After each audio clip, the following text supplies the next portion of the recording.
Vamos entrar agora no bloco Você Pergunta e Nós Respondemos. Nós temos aqui a primeira pergunta que vamos ler. Diz assim: como deve ser o relacionamento do crente com o mundo? Nós queremos dizer que Jesus, em João 17, nos versículos 14 a 16, ele disse o seguinte, que fica para nós: dei-lhes a tua palavra e o mundo os aborreceu, porque não são do mundo, assim como eu não sou do mundo. Não peço que os tires do mundo, mas que os livres do mal. Não são do mundo, como eu do mundo não sou. O mesmo escritor, o apóstolo João, na sua primeira carta, no capítulo 2, e versículos 15 a 17, ele declara: não ameis o mundo, nem o que no mundo há. Se alguém ama o mundo, o amor do Pai não está nele. Porque o que está no mundo, a concupiscência da carne, a concupiscência dos olhos e a soberba da vida não é do Pai, mas do mundo. E o mundo passa e a sua concupiscência, mas aquele que faz a vontade de Deus permanece para sempre. Queremos dizer que a palavra mundo, aqui no texto, é tradução da palavra grega cosmos, e se refere à forma de vida da sociedade presente.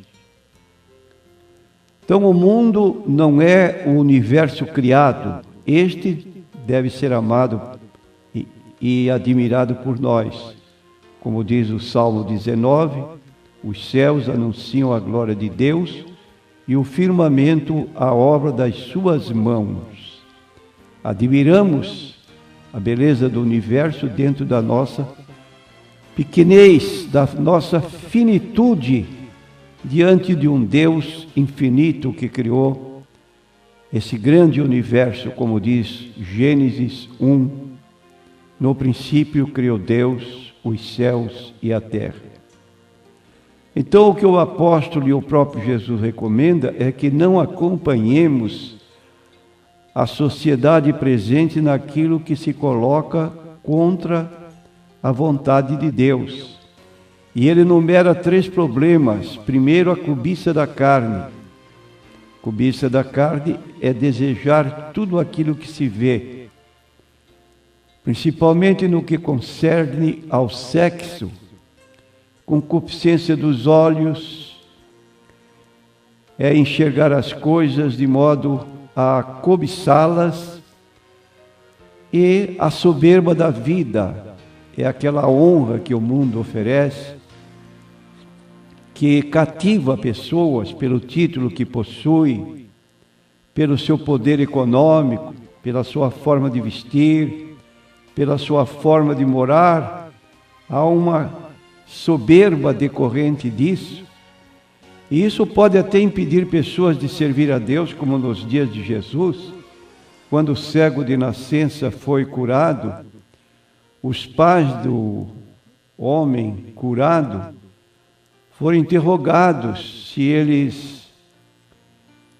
eles admitiam que aquele jovem era realmente filho deles, e se havia sido nascido cego, como é que ele estava vendo. Os pais se omitiram, dizendo: olha, ele já tem idade, perguntem a ele, que ele pode responder tudo isso. E por que o fizeram? Porque eles não queriam ser expulsos da sinagoga. Era um lugar de prestígio religioso dos judeus, porque amavam mais a glória dos homens do que a glória de Deus. Então a recomendação de Jesus não é para que saiamos do mundo, mas para que não partilhemos daquilo que é impróprio à nossa vida cristã.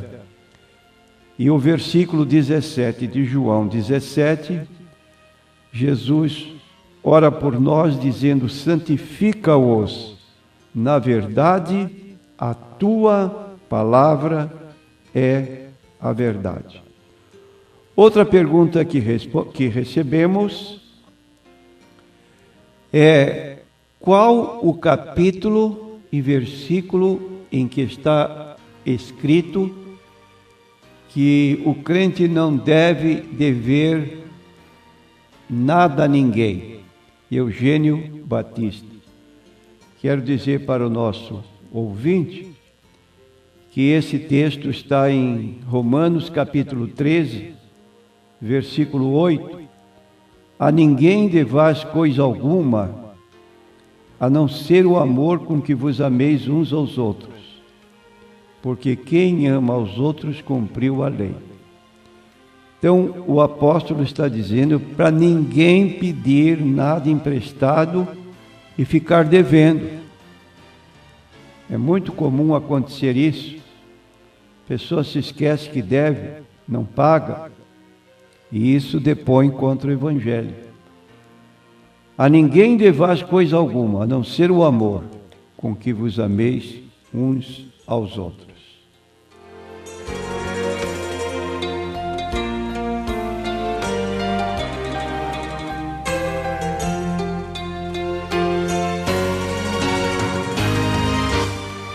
Vamos prosseguir nas perguntas. O ser humano tem natureza dicotômica ou tricotômica? Essa palavra um pouco desconhecida, tanto dicotômica ou tricotômica, significa que podemos dividir o homem ou separar o homem em três partes.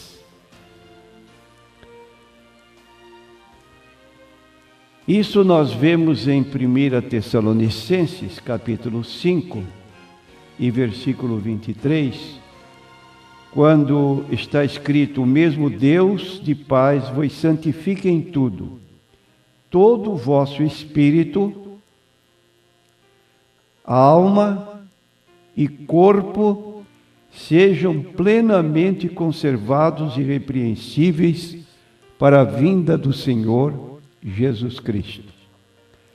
Então, há pessoas que, baseadas neste texto, colocam que o ser humano tem três naturezas: tem corpo, tem alma e tem espírito, ou tem espírito, alma e corpo. Seria melhor nós indicarmos que o homem, o ser humano, tem duas naturezas. A natureza material, que é o corpo,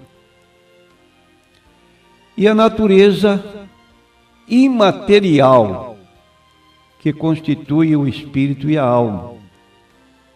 De modo que, em determinados pontos da Bíblia, aparecem as palavras alma e espírito como se fossem sinônimas.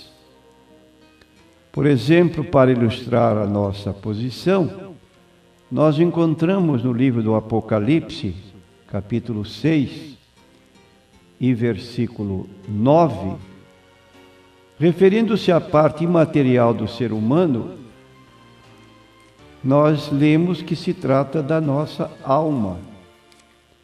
Diz aqui no versículo 9: e cantavam, diz o texto, e havendo aberto o quinto selo, vi debaixo do altar as almas dos que foram mortos por amor da palavra de Deus e por amor do testemunho que deram. E clamavam com grande voz, dizendo: até quando, ó verdadeiro e santo dominador, não julgas e vingas o nosso sangue dos que habitam sobre a terra? E foram dadas a cada um compridas vestes brancas, e foi-lhes dito que repousasse ainda um pouco de tempo, até que também se completasse o número dos seus conservos e seus irmãos que haviam de ser mortos como eles foram. Então está falando da parte que sobrevive à morte do corpo, as almas daqueles que foram mortos. Estavam plenamente conscientes e reclamando de Deus, ou clamando a Deus que executasse juízo contra os que foram seus algozes aqui na terra. Essa palavra tem paralelo com Mateus capítulo 10 e versículo 28, agora citada por Jesus Cristo, quando ele afirma o seguinte: não temais os que matam o corpo e não podem matar a alma. Temei antes aquele que pode fazer perecer ou se perder no inferno a alma e o corpo. E, paralelamente, esta palavra alma, com o mesmo sentido de espírito, a parte que sobrevive à morte do corpo, aparece no livro de Atos dos Apóstolos, no capítulo 7, e no versículo 55 e 56, onde nós lemos o seguinte: mas ele, Estevão, cheio do Espírito Santo, fixando os olhos no céu, viu a glória de Deus e Jesus que estava à direita de Deus. E disse: eis que vejo os céus abertos e o Filho do Homem que está em pé à mão direita de Deus. E no versículo 59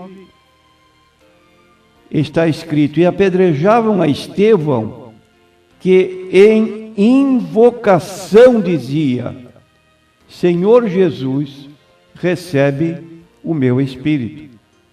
Então, aquilo que nós lemos em Apocalipse 6, 9 a 11, em Mateus 10, 28, onde aparece a palavra alma como entidade consciente que sobrevive à morte do corpo, lemos aqui em Atos 7, 59, que Estevão pede a Jesus, a quem ele viu em pé.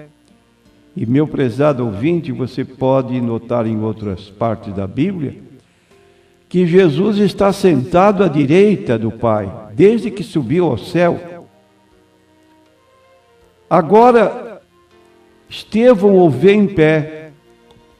Como você pode fazer consideração a respeito dessa posição de Jesus em pé, se não que Jesus estava em pé para receber o seu servo, que agora estava sendo martirizado pelo seu nome.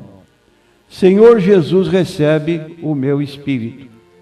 Então nós temos aqui que a parte material do ser humano é o corpo, e a parte imaterial, invisível, é o espírito e alma, que são apresentados em algumas passagens bíblicas como sinônimos. E ainda mostramos no livro de Hebreus 4 e versículo 12, quando o apóstolo fala da penetração da palavra de Deus, a Bíblia Sagrada, em nossa vida, em nosso corpo, diz o texto citado que a palavra de Deus é viva, é eficaz e mais penetrante do que espada alguma de 2 gumes, e penetra até a divisão da alma e do espírito, das juntas e medulas, e é apta para discernir os pensamentos e intenções do coração humano. Então aqui mostra uma distinção entre alma e espírito, porém alma e espírito são inseparáveis. Vou repetir, Alma e espírito são inseparáveis e são apresentadas em alguma das passagens bíblicas como se tratando da parte imaterial que sobrevive à morte do corpo.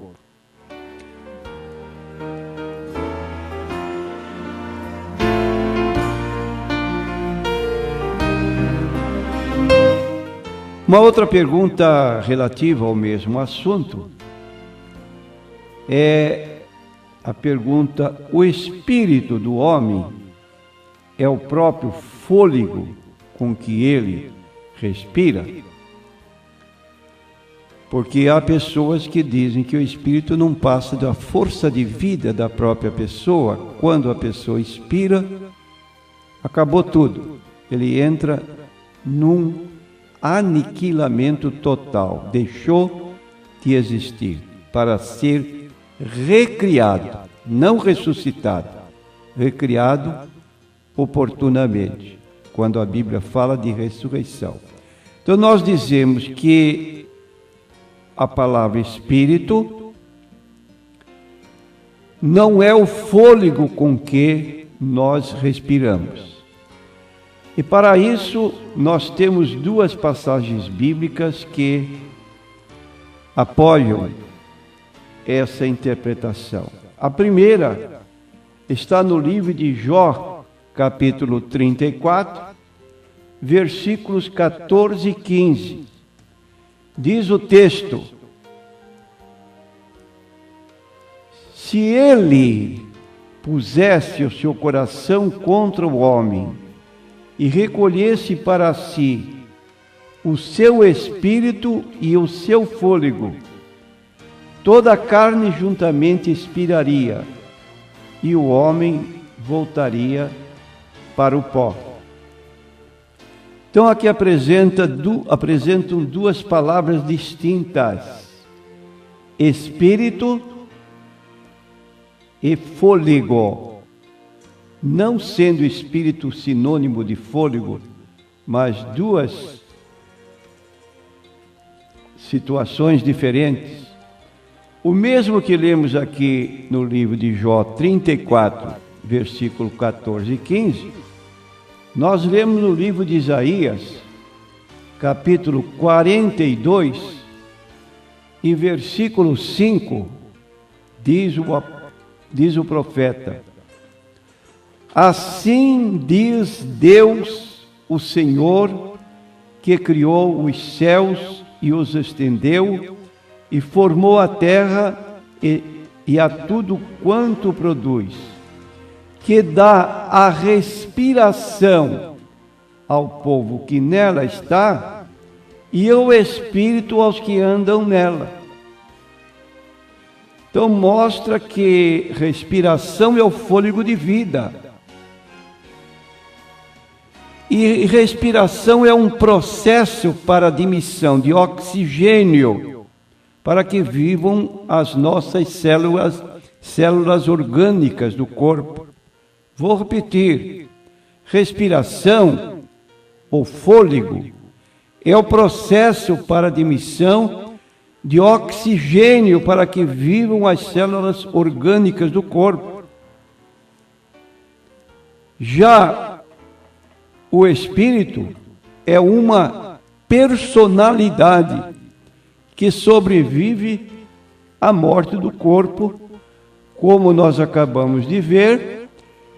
E o apóstolo Paulo, na sua primeira carta aos Coríntios, no capítulo 2 e no versículo 11, declara que a nossa personalidade está exatamente no Espírito.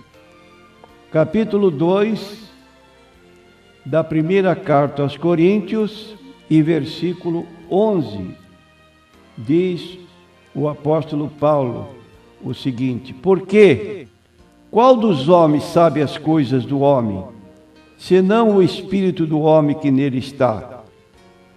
Assim também ninguém sabe as coisas de Deus, senão o Espírito de Deus.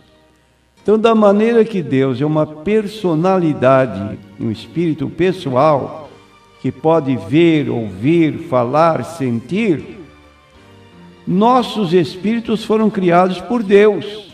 Zacarias 12, versículo 1, fala o Senhor que forma o espírito do homem dentro dele.